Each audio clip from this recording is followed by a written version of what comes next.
What's up, Bulls fans? Welcome into another episode of Bulls Latest. I'm your host, Matt Johnson here. Before we jump into this Thursday show, guys, I want to thank Underdog Fantasy for sponsoring this video. I've got a lot to get to today with you guys, but first, take advantage, guys, of $75 in bonus entries after playing just your first $5 there. Again, all you got to do is scan that QR code at the top of the page to get in on all of the action that Underdog Fantasy has to offer the rest of this great NBA season, guys. Jumping right into things here, the Bulls get blown out in Boston, just as I had kind of anticipated. A lot of Bulls fans, I'm sure, did anticipate this result with so many guys sitting out in the final game before the All-Star break for the Chicago Bulls. They dropped this one 124-105. The Bulls have now dropped 6 straight in 9 of their last 10 games.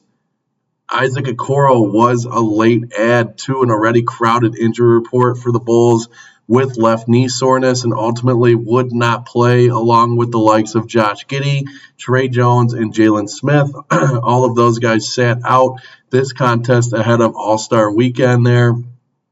A major factor in this one, when looking at the game itself, was Boston's ability to score off Bulls turnovers, and that was certainly an issue, especially early on in the game, that allowed Boston to jump out to such an immaculate lead from the jump here. At one point, the Bulls were down 30 points in this one. Following this loss, the Bulls now trail the 10th and final play-in seed in the Eastern Conference by a game and a half. It's clear that earning a play-in spot this year is no longer a priority for this organization. You could just kind of see how they're handling things. They're really putting a lot of stock into draft position in this upcoming draft, and then they have a lot of finances available this summer to make some moves to really jump back into this thing and speed up the rebuild. So it'll be interesting to see how they kind of articulate that. On a positive note, to cap off the Bulls side of things in this contest, though, Rob Dillingham did have 16 points and 7 assists in this game. I know it's not a gaudy stat line, not by any means, but look for him to continue to get opportunities to develop his game while getting plenty of meaningful minutes after the All-Star break there, guys. He's going to have a lot of opportunity to kind of show this organization what he has, and what he can provide to them in the future here. For Boston, on their side of things, in the dominant win, Peyton Pritchard had 26 points, Jaylen Brown added 24 points, and then former Chicago Bull Nikola Vucevic. This was a big story in this one. He shared a lot of embraces with former Chicago Bulls teammates there pregame, but would end this game himself with 19 points, 11 rebounds, and 2 blocks. Had to have been an emotional night for Nikola Vucevic, playing a lot of his former teammates and being on the other side in this one here. So Bulls ultimately drop this one. They go into the All-Star break limping. This is a much-needed break for this group. I don't know how much winning is going to take place the rest of the year, guys. As I kind of anticipated, and I'm sure a lot of Bulls fans kind of prepared themselves for, following kind of the unloading of this roster at the trade deadline. So, kind of staying on course here with the guy I am very intrigued by the rest of the way post-All-Star break, Rob Dillingham. I'm going to continue to analyze this player the rest of the season because, after all, he is probably the most intriguing piece outside of Modest Buzelis moving forward. And then Jaden Ivey, I'm also interested to see how he continues to develop, as he's going to be a restricted free agent this summer. Will he give the Bulls enough reason to give him a decent contract and bring him back and make him a part of its future, the organization's future plans there? As far as Dillingham goes, though, he has an opportunity to really carve out a role the rest of the year as kind of a quote-unquote foundational piece moving forward. Now, foundational is kind of a heavy word for a guy who just got here and has really struggled to kind of get going, especially in his early career in Minnesota with the T-Wolves. I have a feeling, though, just by watching him play in this system, that things are going to be different for Rob this time around in Chicago.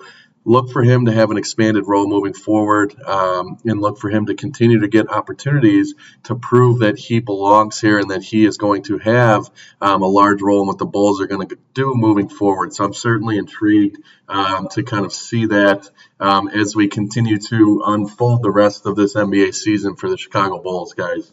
Jumping into the underdog segment today, fast breaks, buzzer beaters, and block parties are back, and underdog is the best place to get in on all the action, guys. Playing on underdog is easy. Just pick whether your favorite players will go higher or lower on stats like points, rebounds, steals, and more. Get your picks right, and you can win up to 5,000 times your cash, guys. Again, that's using promo code BasketballFan.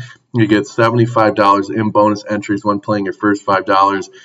Today on Underdog, I am looking at it. It is the final matchup on the schedule before the All-Star break officially kicks off, and this one's between the Mavericks and the Lakers. I'm going to select LeBron James higher than 22.5 points, and I'm going to go P.J. Washington lower than 13.5 points for the Mavericks.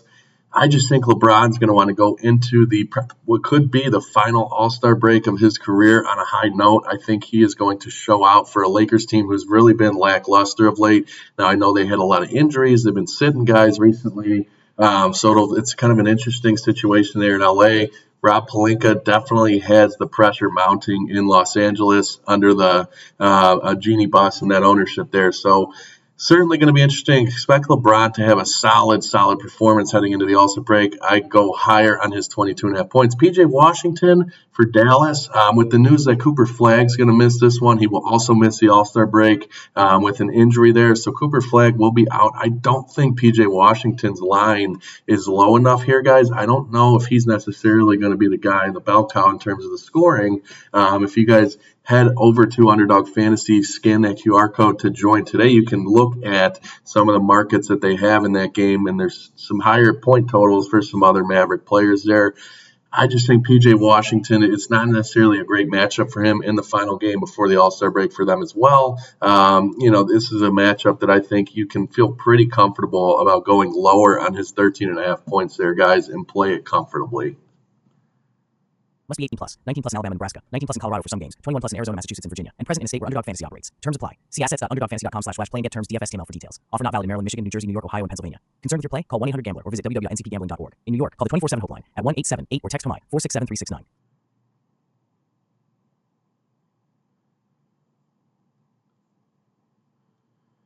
All right, jumping back into things, guys. I have a couple more segments to cap off this Thursday show for you guys. The latest edition of the NBA Power Rankings have dropped, and the Bulls have, and this is surprising to me, to be honest. The Bulls have only dropped one spot. Shockingly, they go from 20 to 21. I honestly anticipated them being much lower on this version of the list by ESPN. After spending most of the season kind of destined for that fourth straight play-in appearance, it was looking a lot like that, and I talked a lot about that moving through the weeks before the trade deadline there. The Bulls made moves to get off that kind of treadmill of mediocrity last week, guys. And the remaining roster, as we all know, is mostly guards. So it's going to be a hard task for Billy Donovan to kind of piece together this roster and these lineups to try and win games. So I don't expect them to kind of put themselves in position to make a fourth straight play-in appearance there. Now, they are only a game and a half back of that 10th seed there. I just anticipate them kind of truly falling off the ladder there the rest of the way, guys. There's going to be a lot of losses that stack up with this team. And I know that's not what Bulls fans want to hear, but at the end of the day, it may not be a bad thing, guys. The goal, and I spoke on this a few episodes ago, is to get into position to have one of those top 3 picks in this upcoming draft. That'll truly speed up this rebuild for this organization in ways that are unimaginable for this front office, guys. It's a loaded draft class. The Bulls have a lot of money to spend this summer, so it could be a very quick turnaround if they play their pieces right the rest of this season, guys. I just think, how long is this rebuild going to take? How much longer will this Chicago Bulls organization be rebuilding? That's the question we all want an answer to as Bulls fans, as Bulls supporters. It's a bit of an interesting scenario because this is a spot the Bulls have not found themselves in years past. They've been loaded with veteran talent. They've been loaded with, pieces that are, beyond their prime for the most part. It's guys who are a little bit past win-now mode in their careers, but are still solid enough as veterans in the league to win some ball games and get them in position to make the postseason with this new play-in format. That just feels different now. I don't think the Bulls are going to make the play-in tournament, guys. It seems like a long shot. Again, there's a lot of opportunity to get better and to get better quick in terms of the front office in this organization. Will Billy Donovan stick around? I know I talked about it in yesterday's episode. That'll be interesting as well if they're going to kind of take a new approach. Will the coaching staff reflect that as well? I really like Billy Donovan, as you guys know. I'm a big fan of his and what he does to develop young talent. I just think that it's kind of a new beginning for this Bulls organization. As hard as it may be to continue to watch them drop games back to back to back here as they have, heading into the All-Star break, it's difficult now. But having a bigger, picture mindset as a Bulls fan, I think, is important. And it kind of speaks as to where the NBA is as a whole right now. The Bulls have been, really bad of late. For them to only be at 21 in the power rankings, there's a good group of teams below them. So it just kind of shows you where the NBA is right now in terms of there's a lot of bad teams in the association right now at this current moment. So we'll certainly see how the rest of the year fills out. But there's a lot of optimism to kind of continue to have if you're a Bulls fan, if they pull the right strings. And that's what I got my fingers crossed, just like I'm sure all of you do, that the Bulls get this thing right this time around, guys. I kind of wanted to finish up today's show on a high note. This is a guy who certainly was a fan favorite when I started the show. And he had an injury, so kept him out for a long, long time. But Yuki Kawamura is back in action, guys. We saw him with the NBA club not too long ago. I know it's tough right now to be a Bulls fan. I wanted to kind of end it on a high note today. The Summer League standout and fan favorite Yuki Kawamura absolutely balled out last night, though, for the Windy City Bulls in the G League. Yuki dropped 34 points. He shot 50% in that game. What a monster night for Yuki. Excited to see him play well and kind of look healthy. Most of all, I think it looked like a long shot that he would return to form this year. What a story. He's been getting back to form. And dropping 34 points, shooting 50% is nuts, guys, for a guard to go along with 16 assists and 8 rebounds for him. The Windy City Bulls would ultimately drop the contest 135-131 to the Grand Rapids Gold, but Yuki certainly was a bright spot. We are more than likely going to see him get a lot of NBA action down the stretch in the second half, post All-Star break, I should say. Look for Yuki to be with the Chicago Bulls a decent amount. Now, I don't know exactly how much. There's enough that the Bulls are looking to find in terms of what they have on the NBA roster as of now.